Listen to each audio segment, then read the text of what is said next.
రాష్ట్ర ప్రభుత్వం మరొక 5,000 కోట్లు అప్పు తీసుకోబోతుంది. TGIIC Telangana industrial infrastructure development corporation ద్వారా ఈ 5,000 కోట్ల అప్పు తీసుకోవడానికి నోటిఫికేషన్ ఇచ్చింది. ఓపెన్ మార్కెట్లో ఆర్థిక సంస్థల నుంచి వెళ్ళి టెండర్ల ద్వారా వాళ్ళ టెండర్లు పిలిచి వాళ్ళ ద్వారా అప్పు తీసుకోబోతుంది. ఈ అప్పు తెచ్చి ఏం చేయబోతుంది అంటే, ఇప్పుడు రుణమాఫీ చేయడం కోసమో రాష్ట్ర ఆర్థిక నిర్వహణ కోసమో కొన్ని పైసలు అవసరం ఉన్నాయి. దానికోసం టీజీఐఐసి దగ్గర భూములు ఉన్నాయి.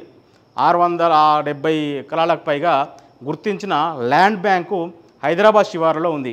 ఆ భూములను ఇప్పుడు వేలం వేయకుండా కొన్ని ఆర్థిక సంస్థలకు కానీ కొన్ని కంపెనీలకు కానీ వాళ్ళకు లీజుకి ఇవ్వడానికి ప్రయత్నం చేస్తున్నారు. 30 ఏండ్లు 40 ఏండ్లు ఇట్లా లాంగ్ టర్మ్ లీజులకు ఆ భూములు ఇవ్వడానికి ప్రయత్నం చేస్తున్నారు. ఆ ప్రయత్నంలో భాగంగా అక్కడ కొంత ఇన్ఫ్రాస్ట్రక్చర్ కల్పించాలి. అంటే వాటికి కంచెలు వేయాలి, ఆ భూములకు రక్షణ కల్పించాలి, వాటికి రోడ్లు వేయాలి, వాటికి కరెంట్ ఇవ్వాలి, ఇట్లా వాటికి వాటర్ ఫెసిలిటీ కల్పించాలి.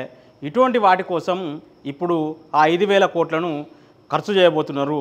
నిజంగానే ఒక పరిశ్రమ స్థాపించడానికి ఒక ఇండస్ట్రియల్ కారిడార్ ఏర్పాటు కోసం టీజీఐఐసి కార్పొరేషన్ల ద్వారా లోన్లు తెచ్చి ఒక మౌలిక వసతులు ఏర్పాటు చేస్తే వాటి ద్వారా లక్షలాది మందికి ఉద్యోగాలు వస్తాయి. ఉద్యోగ ఉపాధి అవకాశాలు కల్పించే రంగంలో రాష్ట్ర ప్రభుత్వం అప్పులు తెచ్చుకుంటే దాన్ని ఎవరు వ్యతిరేకించరు. కానీ కుదబెట్టే భూములకు ఇన్ఫ్రాస్ట్రక్చర్ కల్పించడం కోసం ప్రజలపై అప్పుల భారాన్ని రుద్దడం మాత్రం ఏమాత్రం సరికాదు. ఈ నిర్ణయాన్ని ప్రభుత్వం వెనక్కి తీసుకోవాలి. ఎందుకంటే భూములను కుదబెట్టిన వాళ్ళు ఒకసారి లీజుకు తీసుకుంటే వాళ్ళు ఆ లీజులు అట్నే పొడిగించుకుంటూ పోతారు.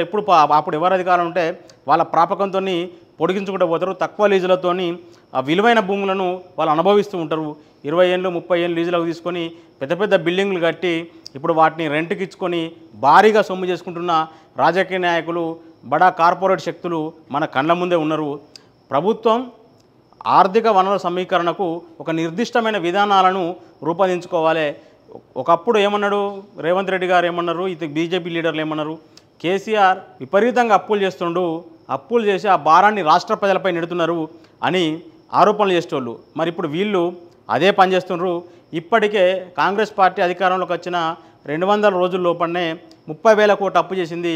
ఇంకొక 5,000 కోట్ల అప్పు కోసం ఇప్పుడు మళ్ళీ ఓపెన్ మార్కెట్లో ఆ అప్పులు తీసుకోవడానికి టెండర్ పిలిచి నోటిఫికేషన్ ఇచ్చింది. అప్పుల మీద అభివృద్ధి కోసం అప్పులు చేయడాన్ని ఎవరు వ్యతిరేకించరు.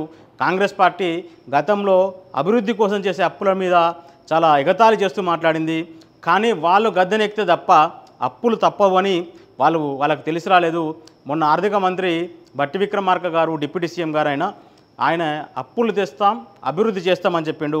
ఇప్పటికైనా వాళ్ళకి జ్ఞానోదయమైనందుకు అభినందనలు.